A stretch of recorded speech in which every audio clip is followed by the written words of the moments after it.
ಯಜಮಾನ ಯಜಮಾನ. ಹೇಳಬೇಕು ಅಂದ್ರೆ ಹಾಲು ಕುಡಿಯೋದು ಶುಭ ಸಂಕೇತ, ಪ್ರೀತಿ ಮೌಲ್ಯ. ಇಲ್ಲಿ ಯಾರು ಹಾಲು ಕುಡಿತಾರೆ ಅನ್ನೋದು ಮುಖ್ಯ ಅಲ್ಲ, ಮನ್ಸ್ಗಳೊಂದಾಗದಷ್ಟೇ ಮುಖ್ಯ. ಅದಕ್ಕೆ ಶಾಸ್ತ್ರ ಒಪ್ಪಲ್ವಂತೆ, ಬರ್ತಾ ನಂಗೆ ಹೇಳ್ ಕಳ್ಸಿದಾರೆ. ಇವಾಗ ಅದೆಲ್ಲ ಹಳೆ ಕತೆ. ಇವಾಗ ಗಂಡು ಹೆಣ್ಣು ಇಬ್ರು ಈಕ್ವಲ್. ಫಸ್ಟ್ ನೀವು ಕುಡೀರಿ, ಆಮೇಲೆ ನನಗ್ ಕೊಡಿ. ಏನ್ ಈಕ್ವಲ್ ಆದ್ರೂ ಗಂಡ ಗಂಡನೇ, ಹೆಂಡತಿ ಹೆಂಡ್ತಿನೇ. ಮೊದ್ಲು ನೀನ್ ಕುಡ್ದು ಆಮೇಲೆ ನನಗ್ ಕೊಡು, ಸುಮ್ನೆ ಆಟ ಆಡ್ಸ್ಬೇಡ. ತಗೋ. ಹಲೋ, ಆಟ ಆಡಿಸ್ತಿರೋದು ನೀವು ಮೇಡಮ್. ಗಂಡ ಹೇಳ್ದಂಗೆ ಹೆಂಡತಿ ಕೇಳಬೇಕಲ್ವಾ? ಅದಕ್ಕೆ ಮೊದ್ಲು ನೀವು ಹಾಲು ಕುಡಿ. ಬೇರೆ ವಿಷಯದಲ್ಲೆಲ್ಲ ನಾನು ಕೇಳ್ತೀನಿ ರಾಘು, ಆದ್ರೆ ಈ ಶಾಸ್ತ್ರಗಳಲ್ಲೆಲ್ಲ ಒಂದು ಅರ್ಥ ಇರುತ್ತೆ. ಅದಕ್ಕೆ ಮೊದ್ಲು ನೀನ್ ಕುಡ್ದು ಆಮೇಲೆ ನನಗ್ ಕೊಡು. ಸಾಧ್ಯನೇ ಇಲ್ಲ ಮೇಡಮ್. ನಾವು ಸಂಪ್ರದಾಯಗಳನ್ನ ಬ್ರೇಕ್ ಮಾಡೋಣ. ಸುಮ್ಮನೆ ನಾನು ಹೇಳ್ದಂಗೆ ಕೇಳಿ ಅಷ್ಟೇ. ಯಜಮಾನ್ರೆ, ಸಂಪ್ರದಾಯಗಳಿಗೆಲ್ಲ ಒಂದು ಅರ್ಥ ಇರುತ್ತೆ, ಅದನ್ನ ನಾವು ಬ್ರೇಕ್ ಮಾಡೋದ್ ಬೇಡ. ತಗೊಳ್ಳಿ, ಮೊದ್ಲು ನೀವೇ ಹಾಲು ಕುಡಿ. ಮೇಡಮ್, ಯಾಕೆ ಮೇಡಮ್ ಇಷ್ಟು ಹಠ ಮಾಡ್ತಿದ್ದೀರಾ? ಹೇಳ್ತಿದ್ದೀನಿ ತಾನೆ, ಬಾಯಿ ಮುಚ್ಕೊಂಡು ಹಾಲು ಕುಡೀರಿ. ಮೊದ್ಲು ನೀನ್ ಕುಡಿಬೇಕಂತ ಹೇಳಿದ್ರು ಕೇಳಿಸ್ಕೊಳ್ದೆ ನನಗೆ ಆವಾಜ್ ಆಗ್ತಿದ್ಯಾ? ತಗೊಳ್ಳಿ, ನೀವೇ ಫಸ್ಟ್ ಕುಡಿ. ಇಲ್ಲ ಇಲ್ಲ, ಫಸ್ಟ್ ನೀವೇ ಕುಡಿಬೇಕು. ಇವಾಗ ನೀನೇ ಕುಡಿಬೇಕಾ? ಕುಡಿಬೇಕಷ್ಟೇ. ಮೇಡಮ್, ಏನ್ ಮೇಡಮ್, ಬರೀ ಬಾಯಿ ಮಾತ್ರ ಗಂಡ ಅಂತ ಕರೆದ್ರಾಗಲ್ಲ. ಹೆಂಡತಿ ಅದೋಳು ಗಂಡನ ಪ್ರತಿಯೊಂದು ಮಾತನ್ನು ಕೇಳಬೇಕು. ನಾನು ಇವಾಗ ನಿನ್ ಮಾತು ಕೇಳೋದಕ್ಕೆ ಬರ್ತೀನಿ, ನೀನ್ ಕರೆದ್ವ. ನೋಡಿ ಮೇಡಮ್, ಸುಮ್ಮನೆ ಇದ್ರೆ ಸರಿ, ಇಲ್ಲ ಅಂದ್ರೆ ಏನ್ ಮಾಡ್ತೀಯ? ನೀನ್ ಹೇಗ್ ಲಾಕ್ ಮಾಡ್ಬೇಕು ಅಂತ ನನಗ್ ಚೆನ್ನಾಗು. ಮೇಡಮ್ ಬಿಡಿ.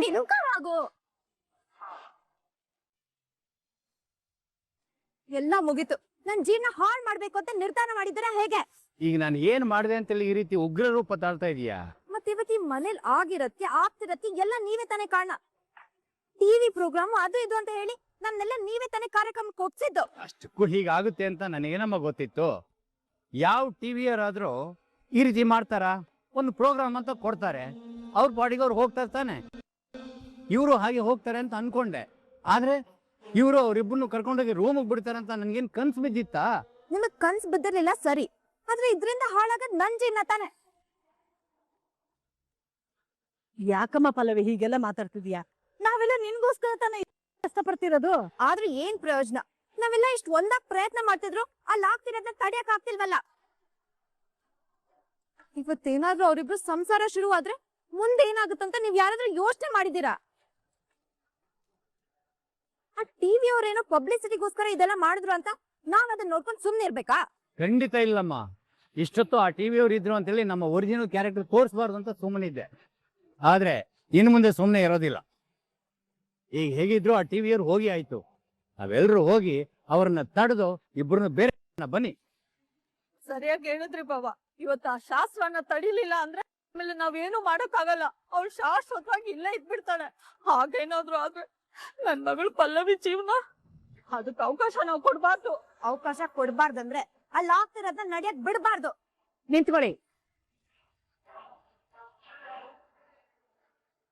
ನೀವೆಲ್ಲ ಏನ್ ಮಾಡಕ್ ಹೊರಟಿದೀವಿ ಅಂತ ಗೊತ್ತಿದ್ಯಾ? ಹ್ಞೂ ಅಜ್ಜಿ, ಅವ್ರಿಬ್ರು ಮಧ್ಯೆ ಶಾಸ್ತ್ರ ಆಗೋದನ್ನ ತಡಿಯಕ್ ಹೋಗ್ತಿದೀವಿ. ಅದು ಮಹಾ ಪಾಪ ಕಣ್ರೆ. ಪಲ್ಲು, ನಮ್ಗೆ ಇಷ್ಟ ಇದೆಯೋ ಇಲ್ವೋ, ಒಂದ್ ಗಂಡು ಹೆಣ್ಣು ಶಾಂತಿ ಮುಹೂರ್ತ ಮಾಡ್ಕೊಳ್ಳೋದನ್ನ ತಪ್ಸೋದು ಮಹಾ ಪಾಪದ ಕೆಲ್ಸ. ಆಮೇಲೆ ಅದು ನೀತಿನೂ ಅಲ್ಲ. ಹಾಗಂತೇಳಿ ಅವರಿಬ್ಬರನ್ನು ಸಂಸಾರ ಶುರು ಮಾಡೋದಕ್ಕೆ ಬಿಟ್ಬಿಡು ಅಂತ ಹೇಳ್ತಾ ಇದೀಯಮ್ಮ? ಅದನ್ನ ನೀವು ತಡೆಯೋದೇ ಆಗಿದ್ರೆ ಅವ್ರ ರೂಮ್ಗೆ ಹೋಗಕ್ ಮೊದ್ಲೇ ತಡಿಬೇಕಾಗಿತ್ತು. ಅದು ಬಿಟ್ಟು ಈಗ ತಡೆಯೋದನ್ನ ಯಾವ ಶಾಸ್ತ್ರನೂ ಒಪ್ಪೋದಿಲ್ಲ. ಅಜ್ಜಿ ಪ್ಲೀಸ್, ಇವತ್ ಒಂದಿನ ನಿಮ್ ಶಾಸ್ತ್ರ ನೀತಿ ರೀತಿ ಕಟ್ಟುಪಾಡ್ನೆಲ್ಲ ಮರ್ತು ಬಿಡಿ. ಅದ್ ಹೇಗೆ ಆಗತ್ತೆ? ಸಂಪ್ರದಾಯನ ಮರೆತು ಜೀವನ ಹೇಗ್ ಮಾಡಕ್ ಸಾಧ್ಯ? ಹಾಗಿದ್ರೆ ಆ ಸಂಪ್ರದಾಯದ ಹೆಸರಲ್ಲಿ ನನ್ ಜೀವನ ಹಾಳಾದ್ರೂ ಪರವಾಗಿಲ್ವಾ? ನೋಡಿ ಅಜ್ಜಿ, ಈ ನಿಮ್ಮ ಆಚಾರ ವಿಚಾರಗಳಿಗಿಂತ ನಂಗೆ ನನ್ ಜೀವನನೇ ಮುಖ್ಯ. ಸೊ ಇವತ್ ಒಂದಿನ ನೀವ್ ಸುಮ್ನೆ ಇದ್ಬಿಡಿ, ನಮ್ನ ತಡಿಬೇಡಿ. ಹೌದಮ್ಮ, ಯಾವ ಶಾಸ್ತ್ರನೂ ನಮ್ಮನೆ ಹೆಣ್ಣುಮಗಳ ಜೀವನನ ಹಾಳು ಮಾಡು ಅಂತ ಹೇಳೋದಿಲ್ಲ. ಇವತ್ತು ನಾವೆಲ್ಲರೂ ನಿನ್ನ ಮಾತನ್ನ ಧಿಕ್ಕರಿಸಿ ನಡೀತಾ ಇದೀವಿ ಅಂತ ನಿನ್ಗೆ ಅನಿಸ್ಬೋದು, ಆದ್ರೆ ನಮ್ಗಿದು ಅನಿವಾರ್ಯ. ಅಜ್ಜಿ, ಇದನ್ ಯಾರು ಒಪ್ಕೊಂಡ್ರು ನಾನ್ ಒಪ್ಪೋದಿಲ್ಲ. ಅವ್ರಿಬ್ರನ್ನ ಒಂದಾಗಕ್ ನಾನ್ ಬಿಡಲ್ಲ.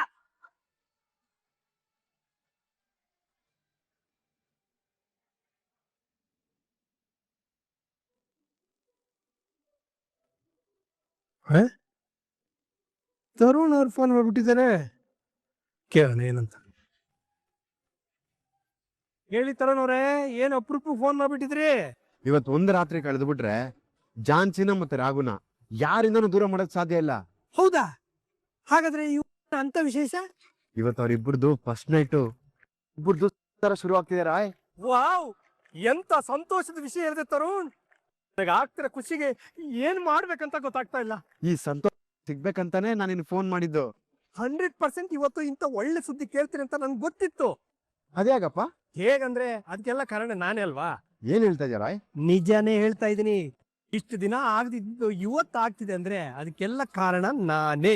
ಅಲ್ಲ ರಾಯ್, ಇಲ್ಲಿ ನ್ಯೂಸ್ ಚಾನೆಲ್ ಅವ್ರು ಬಂದು ಮನೆಯವ್ರನ್ನ ಒಪ್ಸಿ ಇವರಿಬ್ರು ಒಂದಾಗೋದಕ್ಕೆ ಅರೇಂಜ್ ಮಾಡಿದ್ದಾರೆ. ಅಂತದ್ರಲ್ಲಿ ಅದಕ್ಕೆ ನೀನ್ ಕಾರಣ ಅಂತ ಕ್ರೆಡಿಟ್ ತಗೊಳ್ತಾ ಇದ್ಯಾ? ಹೇಳ್ತೀನಿ. ಈ ಕ್ರೆಡಿಟ್ ಎಲ್ಲ ಯಾಕೆ ತಗೊಳ್ತಿದ್ದೀನಿ ಅಂತ ಹೇಳ್ತೀನಿ.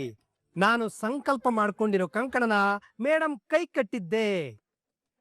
ನಾನು ಜಸ್ಟ್ ಝಾನ್ಸಿ ಮೇಡಮ್ಗಿರೋ ಕೆಟ್ಟ ಕಾಲ ಎಲ್ಲ ದೂರ ಆಗಿ ಇನ್ನು ಮುಂದೆ ಒಳ್ಳೆ ಕಾಲ ಬರ್ಲಿ ಅಂತ ಹರಕೆ ಮಾಡ್ಕೊಂಡು ಕಂಕಣ ಕಟ್ಟಿದ್ದೆ. ಅದು ನೋಡಿದ್ರೆ ಅವ್ರ ಮನೆಯವ್ರ ಮನ್ಸನ್ನೆಲ್ಲ ಬದಲಾಯಿಸ್ಬಿಟ್ಟಿದೆ. What a miracle Tarun. ಹೌದು, ನಿಜವಾಗ್ಲೂ ಇದು ಮಿರಾಕಲ್. ಹೇಗೋ ಅವ್ರಿಬ್ರಿಗೂ ಒಳ್ಳೆ ಟೈಮ್ ಬರ್ತಿದ್ಯಲ್ಲ, ಕೊನೆಗೂ ದೇವ್ರ ಇಬ್ರಿಗೂ ಒಳ್ಳೇದ್ ಮಾಡ್ಬಿಟ್ಟ. ಏನಾದ್ರೂ ಆಗ್ಲಿ, ಈ ವಿಷಯದಲ್ಲಿ ನೀನ್ ಸ್ವಲ್ಪ ಕ್ರೆಡಿಟ್ ಕೊಡ್ಬೇಕಪ್ಪ. ಸ್ವಲ್ಪ ಯಾಕ್ರಾಯ್, ಪೂರ್ತಿ ನೀನೇ ಇಟ್ಕೋ. ಹಾಗೆ ಈ ವಿಷಯನ ಜಾನ್ಚರ್ ತಾತಾಗೂ ಹೇಳ್ಬಿಡು, ಅವರು ಖುಷಿ ಪಡ್ತಾರೆ. ಯಜಮಾನ್ರ ಮನೇಲಿ ಇದ್ದಿದ್ರೆ ಈಗ್ಲೇ ಈ ವಿಷಯ ಹೇಳ್ತಿದ್ದೆ.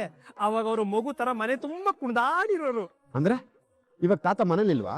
ಇಲ್ಲಪ್ಪ, ಝಾನ್ಸಿ ಮೇಡಮ್ ಮದುವೆ ಆಗ್ಲಿ ಅಂತ ಹರಕೆ ಹೊತ್ಕೊಂಡಿದ್ರಲ್ಲ, ಆ ಹರಕೆ ಎಲ್ಲ ಬ್ಯಾಲೆನ್ಸ್ ಇತ್ತಲ್ಲ, ಅದನ್ನ ತೀರ್ಸ್ಕೊಂಬರಕಂತ ಆ ಟೆಂಪಲ್ಗೆ ಹೋಗಿದ್ದಾರೆ.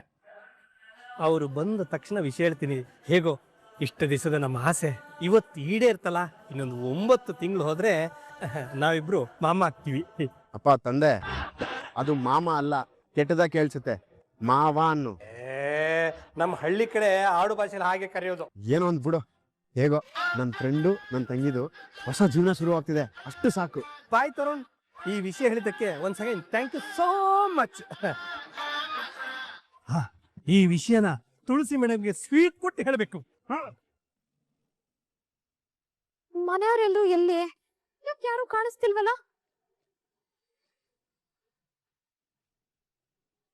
ಅನಿತಾ, ನೀವೇನಿಲ್ಲಿ? ನನ್ ವಿಷಯ ಬಿಡು, ಮನೆಯವರೆಲ್ಲರೂ ಎಲ್ಲಿ? ಅವ್ರು ಇಲ್ಲೇ ಎಲ್ಲ ಹೊರಗಿದ್ದಾರೆ. ಯಾಕೆ ಏನು ಅಂತ ಪ್ರಶ್ನೆ ಮಾಡ್ದೆ. ನನ್ ಕೇಳಿದಕ್ಕಷ್ಟೇ ಉತ್ತರ ಕೊಡು. ನಿಮ್ ಅಣ್ಣ ಮತ್ತೆ ಆ ಝಾನ್ಸಿ ಎಲ್ಲೋದ್ರು? ಅವರಿಬ್ರು ರೂಮಲ್ಲೇ ಇದ್ದಾರೆ.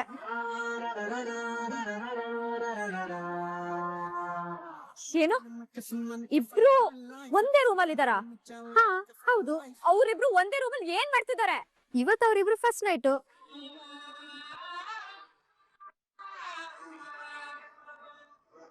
ಹಾಗಾಗಿ ಇಬ್ರು ಒಂದೇ ರೂಮಲ್ಲಿ ತಾನೇ ಇರ್ಬೇಕು. ಏನ್ ಹೇಳ್ತಿದ್ಯಾ ನೀನು? ಅದಕ್ಕೆಲ್ಲ ಅವ್ರಿಗೆ ಯಾರೇ ಪರ್ಮಿಷನ್ ಕೊಟ್ರು? ಬೇರೆ ಯಾರು ಕೊಡ್ತಾರೆ? ನಮ್ಮ ಮನೆಯವರೇ ಕೊಟ್ರು. ಏನ್ ತಮಾಷೆ ಮಾಡ್ತಿದ್ಯಾ? ಇದಕ್ಕೆ ನಿಮ್ ಅಜ್ಜಿ, ದೊಡ್ಡಮ್ಮ, ದೊಡ್ಡಪ್ಪ, ಅಮ್ಮ ಎಲ್ಲ ಒಪ್ಕೊಂಡಿದಾರ? ಹ್ಞೂ, ಅವರೆಲ್ಲ ಒಪ್ಕೊಂಡಿರೋದಕ್ಕೆ ಅವ್ರಿಬ್ರು ಸಂಸಾರ ಶುರುವಾಗ್ತಿರೋದು. ಮತ್ತ ಪಲ್ಲವಿ, ಅವಳು ಒಪ್ಪಿಗೆ ಕೊಟ್ಟಿದ್ದಾಳೆ. ಯಾರೇ ಪರ್ಮಿಷನ್ ಕೊಟ್ರು ನಾನ್ ಇದಕ್ ಪರ್ಮಿಷನ್ ಕೊಡಲ್ಲ. ಅವ್ರಿಬ್ರು ಯಾರು ಮಲ್ಲಿದ್ದಾರೆ? ನಿನ್ನೆ ಕೇಳ್ತಿರೋದು, ಯಾರು ಮಲ್ಲಿದ್ದಾರೆ?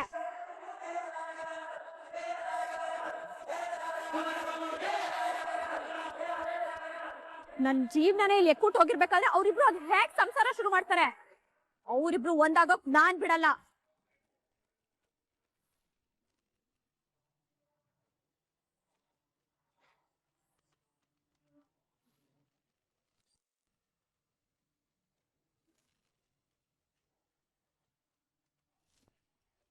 ಅನಿತಾ, ಅದು ನೀನ್ ಏನು ಮಾತಾಡ್ಬೇಕಾಗಿಲ್ಲ. ನನಗ್ ಎಲ್ಲಾ ವಿಷಯ ಗೊತ್ತಾಗಿದೆ. ನನ್ನ ಬೆನ್ನು ಹಿಂದೆ ಮೋಸ ಆಗ್ತಿದ್ರು ನಾನ್ ಸುಮ್ನೆ ಕೂರಲ್ಲ. ಕೊಟ್ಟಿರೋ ಮಾತೇನು ಇದಾಗ್ತಿರೋದೇನು? ನಾನು ಮಾತ್ರ ಬಿಡಲ್ಲ.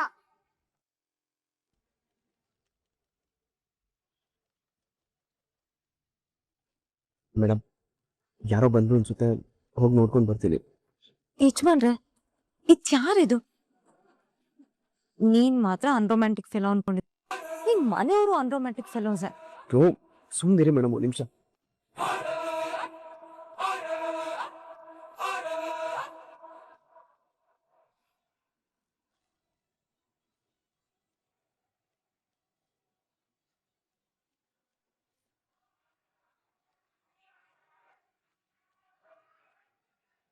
ಏನಮ್ಮ ಇದು ಹುಚ್ಚಾಟ? ಇದು ಯಾಕೋ ಅತಿ ಆಯ್ತು. ಈಗ ಎಲ್ಲ ಆಗೋಗಿದೆ ಅಂದ್ಮೇಲೆ ಬಿಟ್ಬಿಡ್ಬೇಕು ತಾನೆ. ಯಾರಾದ್ರೂ ಬೇಕು ಅಂತ ಮಾಡಿದ್ರ? ಇಲ್ಲ ಅಲ್ವಾ? ನೋಡಮ್ಮ, ಮದ್ವೆ ಅನ್ನೋದು ಸ್ವರ್ಗದಲ್ಲೇ ನಿಶ್ಚಯ ಆಗಿರುತ್ತೆ ಅಂತಾರೆ. ಅಂದ್ಮೇಲೆ ಅವ್ರಿಬ್ರು ಮದ್ವೆ ಸ್ವರ್ಗದಲ್ಲೇ ಆಗಿರ್ಬೋದು ಅಲ್ವಾ? ಅನಿತಾಗೂ ರಾಘವೇಂದ್ರ ಅವ್ರಿಗೂ ಋಣಾನುಬಂಧ ಇಲ್ಲದೆ ಇರ್ಬೋದು, ಅದಕ್ಕೆ ಈ ರೀತಿ ಎಲ್ಲ ಆಗಿರ್ಬೋದು ತಾನೆ. ಅಲ್ಲಮ್ಮ, ರಾಘವೇಂದ್ರ ಅವ್ರನ್ನ ಬಿಟ್ಟು ಪ್ರಪಂಚದಲ್ಲಿ ಬೇರೆ ಯಾವ ಗಂಡ್ಗಳೇ ಇಲ್ವಾ? ಅಂದ್ರೆ ಅವಳಿಗೆ ಬೇರೆ ಸಂಬಂಧ ನೋಡ್ಬೇಕು ಅಂತ ಹೇಳ್ತಾ ಇದೀಯಾ? ಈ ಮಾತು ಹೇಳೋದಿಕ್ಕ ಇಷ್ಟ ದಿನ ಅವಳಿಗೆ ಆಸೆ ಕನಸುಗಳನ್ನ ಕಟ್ಕೊಟ್ಟಿದ್ದು? ನಾನು ಆ ಅರ್ಥದಲ್ಲಿ ಹೇಳಿಲ್ಲ ಅಮ್ಮ. ಅನಿತಾ ನೋಡಿದ್ರೆ ಈಗ ಅಲ್ಲಿ ಹೋಗಿ ಕೂತಿದ್ದಾಳೆ, ಅಲ್ಲಿ ಎಷ್ಟ್ ದೊಡ್ಡ ರಾಧ ಅಂತ ಮಾಡ್ತಾಳೋ ಏನೋ. ಅವಳಿಗಾಗಿರೋ ನೋವು ನಿನಗಾಗಿದ್ದಿದ್ರೆ ಗೊತ್ತಾಗಿರೋದು ಕಣೋ. ಅವಳು ಅನುಭವಿಸ್ತಿರೋ ನೋವು, ಸಂತ, ವ್ಯಥೆ ಅವಳ ಮಾನಸಿಕವಾಗಿ ಎಷ್ಟು ವೀಕ್ ಮಾಡಿದೆ ಅನ್ನೋದ್ರ ಬಗ್ಗೆ ಸ್ವಲ್ಪ ಯೋಚನೆ ಮಾಡು. ಹೌದು ಮಿಥುನ್, ಅವಳ ಜಾಗದಲ್ಲಿ ನಿಂತು ನೋಡಿದಾಗ ಅವಳು ಮಾಡ್ತಾ ಇರೋದು ಸರಿ ಅನ್ಸುತ್ತೆ. ಅಲ್ಲ ಅಪ್ಪ, ಅಲ್ಲಿ ಹೋಗಿ ಏನಾದ್ರೂ ಹೆಚ್ಚು ಕಮ್ಮಿ ಆದ್ರೆ?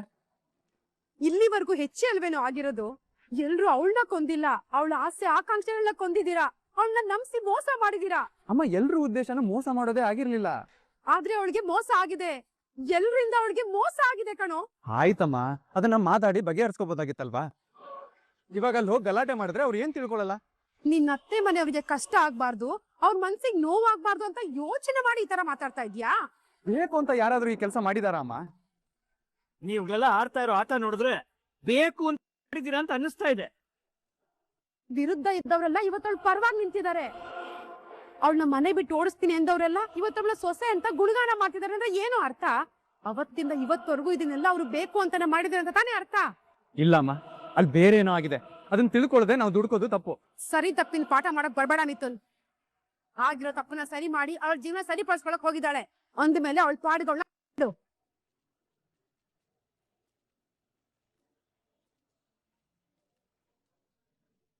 ಅನಿತಾ ಅವ್ರೆ, ನೀವಿಲ್ಲಿ?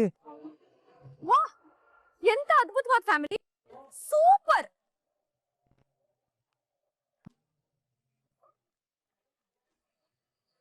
ನಿಮ್ಗಳಿಗೆ ಈ ಚಪ್ಪಾಳೆ ಎಲ್ಲ ತುಂಬಾ ಕಮ್ಮಿನೇ.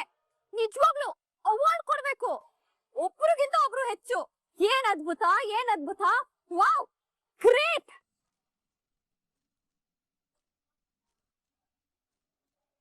ಮನೆ ಮೆಚ್ಚಿದ ಸೊಸೆ, ಸೊಸೆ ಮೆಚ್ಚಿದ ಮನೆ. Wow, what on acting. ಇಂಥ ಆಕ್ಟಿಂಗ್ ಎಲ್ಲ ಯಾರಿಗೂ ಬರಕ್ ಸಾಧ್ಯ ಇಲ್ಲ. ಈ ಆಕ್ಟಿಂಗ್ ಎಲ್ಲ ಬ್ಲಡ್ ಅಲ್ಲೇ ಇರ್ಬೇಕು. ಹುಟ್ಟಾನೆ ನೀವೆಲ್ಲ ಕಲಾವಿದರಾಗಿ ಹುಟ್ಟಿರ್ಬೇಕು. ನನ್ನಂತ ಸಾಮಾನ್ಯದೊಳಗಂತೂ ಈ ತರ ಆಕ್ಟಿಂಗ್ ಮಾಡೋದಕ್ಕೆ ಸಾಧ್ಯನೇ ಇಲ್ಲ.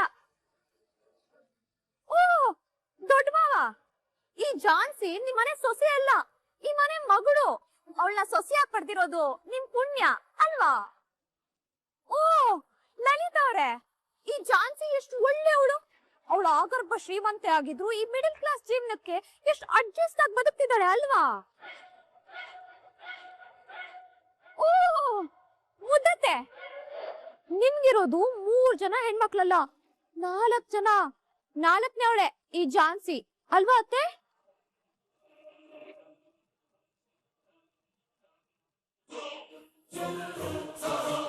ಇನ್ನು ನೀನ್ ಹೇಳಿರೋದೇನು ಮರ್ತಿಲ್ಲಮ್ಮ. ಈ ಜಾನ್ಸಿ ಬೆಸ್ಟ್ ಹೆಂಡತಿ, ಬೆಸ್ಟ್ ಸೊಸೆ, ಬೆಸ್ಟ್ ಅದ್ಕೆ ಅಲ್ವಾ ಪಲ್ಲವಿ? ಅನಿತಾ, ಸ್ವಲ್ಪ ಏನಾಯ್ತು ಅನ್ನೋದನ್ನ ತಿಳ್ಕೊ. ಬೇಕಾಗಿಲ್ಲ, ನೀವೆಲ್ಲ ಏನು ಅನ್ನೋದನ್ನ ನಾನು ಆಗ್ಲೇ ಟಿವಿಲೇ ನೋಡಿ ತಿಳ್ಕೊಂಡಿದ್ದೀನಿ. ಪ್ರತ್ಯಕ್ಷವಾಗಿ ಕಂಡ್ರು ಪ್ರಮಾಣಿಸಿ ನೋಡು ಅಂತ ಹೇಳ್ತಾರೆ. ನೀನ್ ಟಿವಿಲ್ ನೋಡಿ ನಿರ್ಧಾರ ಮಾಡ್ಬೇಡ, ಬರೀ ನಾಟಕ ಅಷ್ಟೇ. ಈಗ್ಲೂ ನನ್ನ ನಮ್ಸೋದಕ್ ಬರ್ಬೇಡ ಪಲ್ಲವಿ. ಇಷ್ಟೆಲ್ಲ ಆದ್ರೂನು ನೀನ್ ಹೇಳೋದನ್ನ ನಾನ್ ಕೇಳ್ಬೇಕಾ? ಸತ್ಯ ಗೊತ್ತಾಗ್ಬೇಕು ಅಂದ್ರೆ ನೀನ್ ಕೇಳಲೇಬೇಕು ಅನಿತಾ. ನಾವಿಷ್ಟೆಲ್ಲ ಮಾಡಿದ್ದು ನಿನ್ಗೋಸ್ಕರ, ನಿನ್ ಒಳ್ಳೇದಕ್ಕೋಸ್ಕರ. ವಾವ್, ಇದಕ್ಕೂ ನಾನೇ ಕಾರಣನಾ? ಕೊಲೆಗಾರಂಗೂ ಕಾರಣಗಳಿರುತ್ತೆ ಪಲ್ಲವಿ, ಆದ್ರೆ ಅದಕ್ಕೆ ಕೊಲೆನೇ ಸಮರ್ಥನೆ ಅಲ್ಲ. ಆದ್ರೆ ನಮಗಿವತ್ ಇದ್ಬಿಟ್ಟು ಬೇರೆ ದಾರಿ ಇರ್ಲಿಲ್ಲ ಅನಿತಾ. ಸಡನ್ ಆಗಿ ಟಿವಿ ಅವ್ರು ಬಂದು ಲೈವ್ ಪ್ರೋಗ್ರಾಮ್ ಮಾಡ್ತೀನಿ ಅಂತ ಹೇಳಿದಾಗ ಇವಳ ಬಗ್ಗೆ ನಮ್ ಮನ್ಸಲ್ಲಿರೋ ಅಭಿಪ್ರಾಯನ ಹೇಳಿ ರಾಜ್ಯದ ಮುಂದೆ ನಾವೆಲ್ಲರೂ ಕೆಟ್ಟೋರು ಅಂತ ಕರ್ಸ್ಕೋಬೇಕಾಗಿತ್ತಾ? ಈ ಕ್ಷಣಕ್ಕೂ ಕೂಡ ನಮ್ ಯಾರಿಗೂ ಇವಳಂದ್ರೆ ಇಷ್ಟ ಇಲ್ಲ. ಇವಳನ್ನ ಈ ಮನೆಯಿಂದ ಕಳ್ಸೋದಕ್ಕೆ ಏನ್ ಮಾಡ್ಬೇಕು ಎಲ್ಲ ಮಾಡ್ತಿದ್ವಿ ಅನಿತಾ. ಏನ್ ಮಾಡ್ತಿದ್ದೀರಾ? ಇವ್ರಿಬ್ರನ್ನ ಒಂದ್ ಮಾಡ್ಸಿ ಆಮೇಲೆ ಆಚೆ ಕಳಿಸ್ತೀರಾ. ಸಂಸಾರನ ಶುರು ಮಾಡ್ಸಿ ವಂಶದ ಕುಡಿನ ಗಿಫ್ಟ್ ಕೊಟ್ಟು ಕಳ್ಸ್ಬೇಕು ಅಂತಿದ್ದೀರಾ?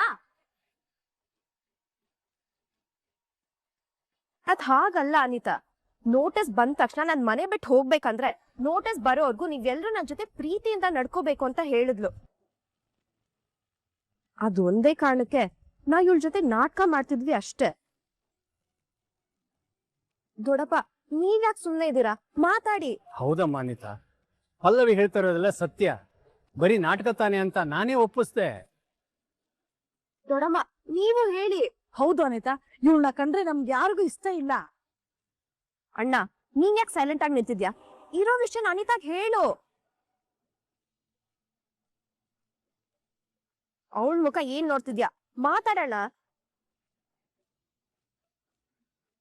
ಹೌದು ಅನಿತಾ ಅವ್ರೆ, ಪಲ್ಲವಿ ಹೇಳಿದ್ದೆಲ್ಲ ಇದನ್ನೆಲ್ಲ ನಾನ್ ನಂಬೇಕು ಅಂತ ಹೇಳ್ತಾ ಇದ್ದೀರಾ? ಇನ್ನೊಂದ್ 5 ನಿಮಿಷ ಲೇಟ್ ಆಗಿದ್ರು ಇವರಿಬ್ರು ಸಂಸಾರ ಶುರು ಆಗ್ತಿತ್ತಲ್ಲ. ಅದಕ್ ನಾವೆಲ್ಲ ಅವಕಾಶ ಕೊಡ್ತಿದ್ವಿ. ಆ ಟಿವಿ ಅವ್ರು ಹೋದ್ಮೇಲೆ ನಾವೆಲ್ಲರೂ ಡಿಸ್ಕಸ್ ಮಾಡಿ ಇವ್ರಿಬ್ರು ತಡಿಬೇಕಂತಾನೆ ಬಂದ್ವಿ. ಅಷ್ಟ್ರಲ್ಲಿ ನೀನ್ ಬಂದಿದ್ದೆ. ಡೋಂಟ್ ವರಿ ಅನಿತಾ, ನಾಳೆನೆ ಡಿವೋರ್ಸ್ ನೋಟಿಸ್ ಬರುತ್ತೆ. ಅದನ್ನ ತಗೊಂಡು ಇವಳು ಮನೆ ಬಿಟ್ಟು ಹೋಗ್ತಿರ್ತಾಳೆ. ನೀವಿನ್ನೂ ಆ ನೋಟಿಸ್ ಮನೆಗ್ ಬರುತ್ತೆ ಅನ್ನೋ ಭ್ರಮೆಲೇ ಇದ್ದೀರಾ?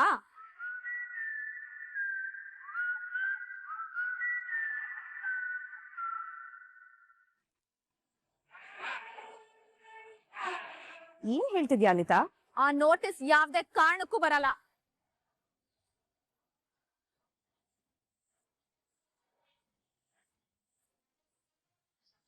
ಬರಲ್ಲ ಅಂದ್ರೆ ಏನ್ ಅರ್ಥ? ಅಣ್ಣನು ಡಿವೋರ್ಸ್ ಪೇಪರ್ಗೆ ಸೈನ್ ಮಾಡಿದಾನೆ. ಲಾಯರ್ ಇನ್ನೇನ್ 3 ದಿನದಲ್ಲಿ ನೋಟಿಸ್ ಬರುತ್ತೆ ಅಂತ ಹೇಳಿದಾನೆ. ನಿಮ್ ಅಣ್ಣ ಸೈನ್ ಮಾಡಿರೋ ಪೇಪರ್ಸ್ ನಿಮ್ ರೋಡ್ ದಾಟ್ ಹೋಗಿದ್ರೆ ತಾನೆ ಈ ಲಾಯರ್ಸ್ ನೋಟಿಸ್ ಕಳ್ಸೋದು.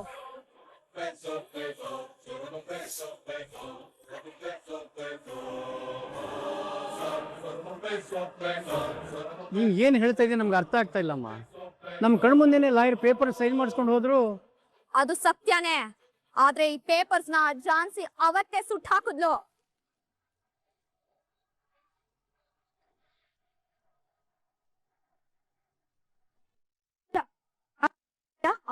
ಅದನ್ನ ಸಾಧನೆ ಮಾಡ್ತೀನಿ ಅಂತ ತಾನೇ ಇವಳು ಬಂದಿರೋದು.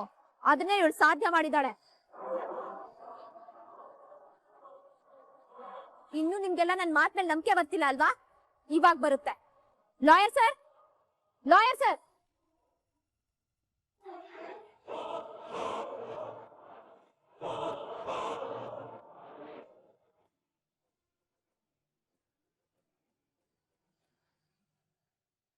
ಮೇಡಮ್, ಸ್ವೀಟ್ ತಗೊಳ್ಳಿ.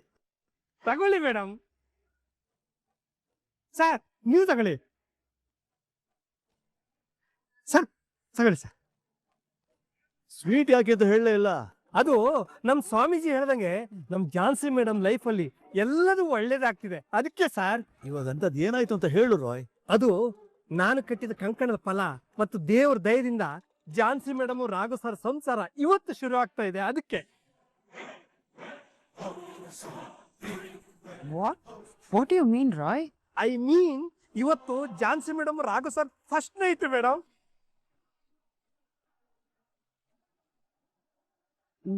ನಿಜ ನಿಜ ಹೇಳ್ತಿದ್ಯಾ ರಾಯ್? ಹೌದು ಮೇಡಮ್, 100% ನಿಜ. ಇವಾಗ ತಾನೇ ತರುಣ್ ಫೋನ್ ಮಾಡಿ ಎಲ್ಲ ವಿಷಯ ಹೇಳ್ದ. ಇದಕ್ಕೆ ಅವ್ರ ಮನೇಲಿ ಎಲ್ರು ಒಪ್ಕೊಂಡ್ರ? ಅದನ್ನ ಯಾಕೆ ಕೇಳ್ತೀರಾ ಮೇಡಮ್? ಅವ್ರೆಲ್ರ ಸಂಭ್ರಮ ಸಡಗರ ನೋಡಕ್ ಆಗ್ತಿಲ್ವಂತೆ. ಮನೆಯವರೆಲ್ಲ ಖುದ್ದಾಗಿ ರೂಮ್ನೆಲ್ಲ ಡೆಕೋರೇಟ್ ಮಾಡಿ ಅವರೇ ಒಳಗ್ ಕಳಿಸ್ಕೊಟ್ರಂತೆ. ಅದನ್ನಂತೂ ಕೇಳಿ ನನಗಂತೂ ತುಂಬಾ ಖುಷಿ ಆಯ್ತು ಮೇಡಮ್. ನಿಮ್ಗೂ ಖುಷಿಯಾಗಿ ಮಾತೆ ಹೊರಗಡೆ ಬರ್ತಿಲ್ಲ ಅನ್ಸುತ್ತಲ್ವಾ? ಹೌದು, ಸಂತೋಷಕ್ಕೆ ಮಾತೆ ಬರ್ತಾ ಇಲ್ಲ. ಎಲ್ಲ ನಿಮ್ ಕಾಲ್ಗುಣ ಮೇಡಮ್. ಇನ್ ಮುಂದೆ ನಮ್ ಝಾನ್ಸಿ ಮೇಡಮ್ ಲೈಫು ಸೂಪರ್. ಇದೇ ಖುಷಿಗೆ ನಾವ್ ದೇವ್ರಿಗೆ ದೀಪ ಹಚ್ಚಿ ಥ್ಯಾಂಕ್ಸ್ ಹೇಳ್ಬೇಕು. ಬರ್ತೀನಿ ಸರ್.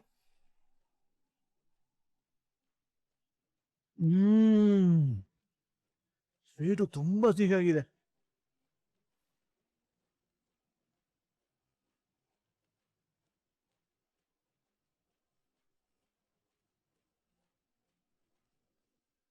ನೀವೇ ಹೇಳಿ ಲಾಯರ್ ಸರ್, ಆ ಪೇಪರ್ಸ್ ಎಲ್ಲ ಏನಾಯ್ತು ಅಂತ. ಅವತ್ತು ನಾನು ಸಿಗ್ನೇಚರ್ ಮಾಡಿಸ್ಕೊಂಡು ಈ ಮನೆಯಿಂದ ಹೊರಟ ಮೇಲೆ ಝಾನ್ಸಿ ನಾನು ಹಿಂದೆ ಬಂದು ನನ್ನ ತಡೆದು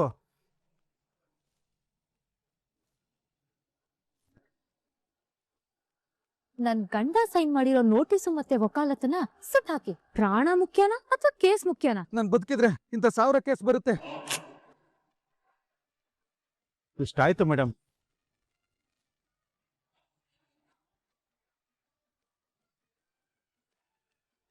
ನೋಡಿದ್ರ ದೊಡ್ಡಪ್ಪ, ಇವಳನ್ನ ನಂಬೇಡಿ. ಇವಳಗ್ ಬೇರೆ ಉದ್ದೇಶ ಇದೆ ಅಂತ ನನ್ ಎಷ್ಟು ಬಡ್ಕೊಂಡು ನನ್ ಮಾತ್ ಕೇಳಿಲ್ಲ. ಇವಳನ್ನ ನಂಬೋದು, ಇವಳಗ್ ಬೇರೆ ಯಾವ ಆಪ್ಷನ್ ಇದೆ ಅಂತ ನನ್ಗೆ ಹೇಳಕ್ ಬಂದ್ರಲ್ಲ. ಇವಾಗ ನೋಡಿ ಯಾವ ಆಪ್ಷನ್ ಇಟ್ಕೊಂಡಿದ್ದಾಳೆ ಅಂತ. ಏ ಜಾನ್ಸಿ, ನಿನ್ನ ನಂಬಿದಕ್ಕೆ ನಮಗ್ ಸರಿಯಾಗಿ ಮೋಸ ಮಾಡ್ದೆ ಕಣೆ.